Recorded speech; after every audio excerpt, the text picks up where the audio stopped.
Tu as dit à un moment, le système de santé français est pas mal critiqué, mais voilà. Et après, t'as dit en quoi ton sens il était bien et mieux que la plupart des autres systèmes dans le monde. Moi, ça m'intéresse de lutter contre les critiques qui ne sont pas fondées. Donc, est-ce que tu peux me donner quelques exemples de raisons pour lesquelles il est critiqué et qu'elles soient vraies ou qu'elles soient pas vraies, parce que les vraies critiques, par contre, je veux pas lutter contre. Les critiques raisonnables, je veux pas lutter contre. Quels exemples tu peux me donner de raisons pour lesquelles, en fait, il y a pas mal de Français qui sont pas contents. Il y a le fait qu'on paye pour aller voir le médecin. Oui. Bon, chose qui a toujours été faite, mais qui bizarrement depuis quelques années, du fait qu'il y ait de moins en moins de médecins et qu'on soit de plus en plus nombreux, ils prennent moins de temps pour chaque visite. C'est le retour vraiment quasi systématique que j'ai des gens de plusieurs régions, plusieurs départements, donc vraiment sans cibler une seule personne. Donc quand on passe 10 minutes avec un médecin et qu'il demande 25 €, pour la plupart des gens c'est inconcevable.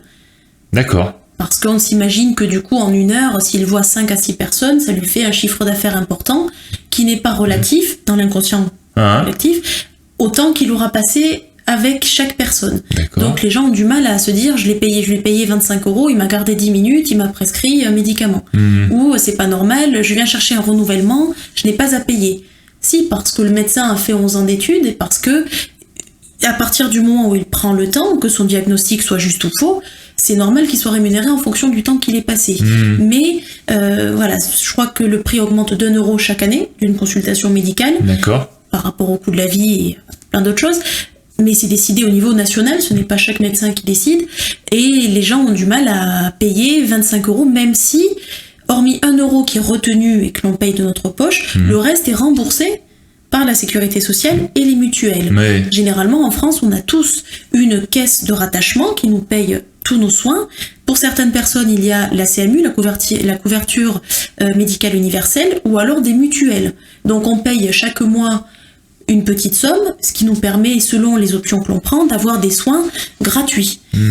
Or, les médecins qui prennent des tarifs supérieurs aux tarifs conventionnés, où là, soit certaines mutuelles peuvent prendre le dépassement en charge, certaines ne le prennent pas. Ça s'explique à Paris notamment, où tout est plus cher du fait des loyers, tout est plus cher sur Paris, donc même les consultations de base sont plus chères, mais généralement, les mutuelles arrivent à couvrir aussi ces frais. En fait, les gens payent une petite partie des soins.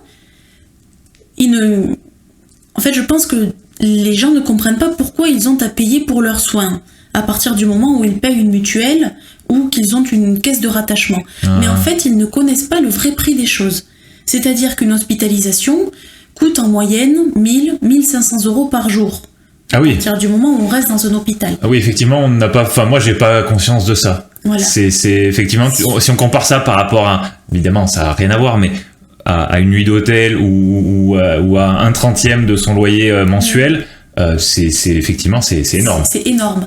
De même que les examens. Le fait de passer un scanner ou une radio, les dernières radios qui se font au niveau de la colonne vertébrale en 3 dimensions, très sophistiquées, montent à plus de 1 200 € pour avoir les clichés. Ah oui. Pour amortir le coût de la machine. Donc, et les gens ne payent rien. Ou alors, ils ont parfois 20 €, 50 € à payer, et ils ont du mal à le payer. Parce qu'ils ne connaissent pas, en fait, le prix qui est derrière, toute la partie, donc les 98-99% qui sont pris en charge par les caisses. Moi, je pense que pour notre santé, si c'est pour soi, on n'a pas à compter d'une part, mais bon, ça c'est peut-être personnel. L'autre chose, c'est que si les gens connaissaient le prix, ils trouveraient normal le déficit qu'a la sécurité sociale, avec tous les gens qui veulent faire plein d'examens en permanence pour se rassurer. Dire, j'ai mal au dos, j'ai fait déjà un examen il y a 2 mois, mais peut-être que ça a changé, je vais en refaire un. Non, ça n'a pas d'intérêt. Alors que si les gens payaient réellement ce qu'ils consommaient, je pense qu'ils consommeraient beaucoup moins. C'est sûr. Là, le fait que tout soit pris en charge, ou quasiment tout, ça enlève de la valeur à la chose. Notamment pour nous, kinésithérapeutes, les gens, si on fait le tiers payant, c'est-à-dire que si on prend directement, on s'associe avec les mutuelles, les gens ne payent rien du tout. Donc, parfois, quand il y a des annulations au téléphone, les gens me disent « mais c'est pas grave, comptez la séance ». Et c'est quelque chose qui est dommage parce que quand on va voir un ostéopathe qui nous prend 50 €, s'il nous dit, voilà, pendant une semaine, vous allez boire du jus de citron tous les matins. On a payé 50 €, on a envie de l'écouter. À partir du moment où on ne paye pas, ça enlève de la valeur aux choses. Et c'est ça qui est très dommage. Parce qu'une séance classique, c'est 16,83 € brut pour un kinésithérapeute. Et les gens ne s'en rendent absolument pas compte. Et alors, ils n'ont pas la notion du prix, de ce que ça coûte, de faire les études. On fait 5 ans d'études, on fait des bilans, on a plein de techniques.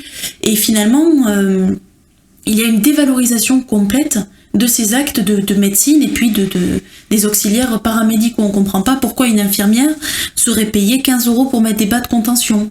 Elle se déplace, elle fait quelque chose qui est indispensable pour certaines personnes qui ont des pathologies cardiaques ou autres, et puis elle fait quelque chose que la personne ne peut pas faire. Donc à partir de là, elle est indispensable. On est d'accord. Et le prix n'est pas cher payé pour ce que c'est. Donc voilà, en France, il y a un coût réel et puis un coût dans les coulisses dont personne n'est au courant finalement. Et c'est ça qui est dommage parce que dans de nombreux autres pays, les États-Unis ou l'Allemagne pour rester un petit peu plus proche, ou même l'Espagne, on doit se payer ses soins. Donc en Espagne, pour une entorse de cheville, à 25 € la séance, les gens en font 1, 2, peut-être 3, mais ils en font pas 15 comme en France. Parce qu'ils ont conscience du prix et peut-être qu'ils sont un peu plus raisonnables chez eux et qu'ils arrivent à appliquer plus de conseils pour éviter d'avoir à débourser. Alors bien sûr que c'est un système qui favorise les bourses plus aisées. Mais bon, là ce n'est pas le sujet du jour. Voilà, malheureusement on peut rien faire pour le moment. Mais voilà, pour en revenir à la question de base, le système français est quand même très bien conçu. Avec un minimum par mois, on peut avoir des soins dont les coûts dépassent 1000, 2000 €, 3000 € dans certains cas. Donc pour moi, c'est quand même un système qui est très très bien fait.